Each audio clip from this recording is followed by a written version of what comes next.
In today's video, I'm going to teach you how to nest rows in Smartsheet. Nesting rows in Smartsheet is a powerful way to organize and manage your data, allowing you to visually group related information together easily. If you've been wondering how to make your Smartsheet more structured and intuitive, this is the tutorial for you. Let's dive into it. Imagine you're looking at a Smartsheet and you see a long list of items. Sometimes, it's helpful to organize those rows in a parent-child relationship, which can make your sheet much clearer and easier to navigate. To do that, we can nest rows by using the indent and outdent options. So here's how you can get started. First, locate the row that you want to nest underneath another row, which we'll refer to as the parent row. You do this by selecting a cell in the row that you wish to designate as the child row. Once you've picked the right row, you'll want to find the indent option on the toolbar. This button looks like a small arrow pointing to the right. By clicking on this button, you effectively make the selected row a child of the row directly above it.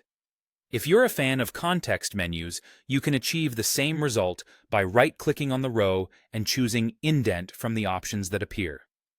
Nesting rows creates a hierarchy, which can be very helpful in structuring your information, allowing for an effortless overview and cleaner organization of your project data. This is ideal for projects where tasks have subtasks, or when you're dealing with categories and subcategories within your activities. But what if you decide that a row no longer fits under that specific hierarchy, and you need to adjust? Fortunately, you can easily remove this hierarchical structure. To do this, you'll select the child row.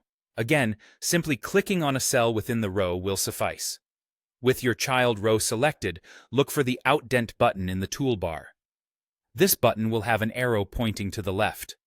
Clicking this will remove the indent, essentially promoting your child row back to the same level as its parent. Much like before, you can achieve the same result with a quick right-click on the row and choosing Outdent from the contextual menu. When you use nesting well, you can transform a cluttered-looking Smartsheet into a clean, well-organized tool that's easy to read and follow. This will help you and your team navigate tasks, make updates, and find information quickly and efficiently. As always, ensure that your nesting reflects the true structure and dependencies of your project to maximize the benefits. And that's it. Now you know how to nest rows in Smartsheet. We hope this tutorial has been helpful, and we encourage you to experiment with these techniques in your own projects to see the impact on managing your data. Thanks for watching, and happy Smartsheet organizing.